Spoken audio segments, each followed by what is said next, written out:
মাহমুদুর পলাশের পরিবার এবং এলাকাবাসী অভিযোগ করেছে, নায়িকা শিমলার সাথে সম্পর্কের টানাপোড়েনকে কেন্দ্র করে বিমান ছিনতাইয়ের চেষ্টা করেছেন পলাশ।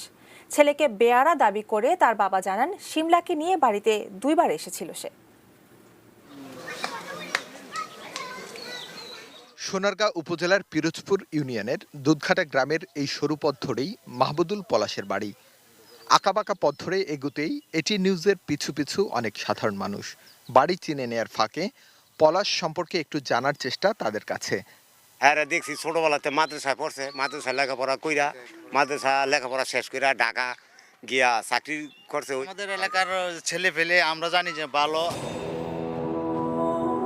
জানা গেল 3 বোনের 1 ভাই পলাশ।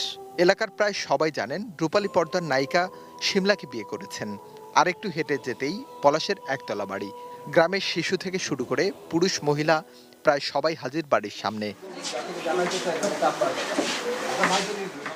বাড়ির ভেতরে ঢুকতেই দেখা গেল পলাশের মা জ্ঞান হারিয়ে পড়ে আছেন। আবারও একটু জানার চেষ্টা পলাশ সম্পর্কে।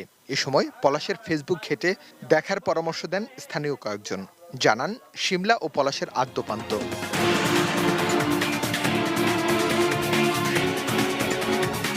শিমলার কারণে, প্রেমী ব্যর্থতার কারণে আপনার এটা এই কাজটা করছে। বিয়া করছো তুমি, বউ নিয়ে তুমি ঢাকা থাকো, হ্যাঁ তো গ্রামে থাকতো না। 30 লক্ষ টাকার মতন ওর পিছনে মানে এমনি নিতে নিতে নিয়ে আসে, কারণ চালানো তো মুদির দোকান। স্থানীয়দের সাথে কথা বলার ফাঁকেই এগিয়ে এলেন পলাশের বাবা পিয়ার জাহান। আক্ষেপ করে বলছিলেন তার দুর্দশার কথা। বিদেশে থেকেছেন প্রায় 30 বছর। যা আয় করেছেন তার প্রায় সবই নাকি ছেলে উড়িয়ে দিয়েছে। হ্যাঁ, টাকা পয়সা অনেক আমাদের নষ্ট করছে।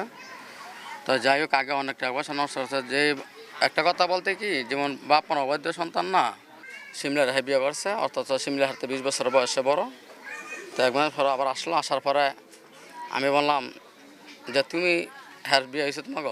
শিমলা বললো জি আব্বা। স্থানীয় তাহিরপুর সিনিয়র মাদ্রাসা থেকে মাহমুদুর পলাশ দাখিল পাশ করে সোনাপুর সরকারি ডিগ্রি কলেজে ভর্তি হয়েছিল। এ ঘাট ও ঘাট পেরিয়ে শেষমেশ দুবাই যাওয়ার কথা বলে বাড়ি থেকে বেরিয়েছিল পলাশ। তার পরিণতি এখন সবার জানা। Arif Hossain, ATN news, Dhaka.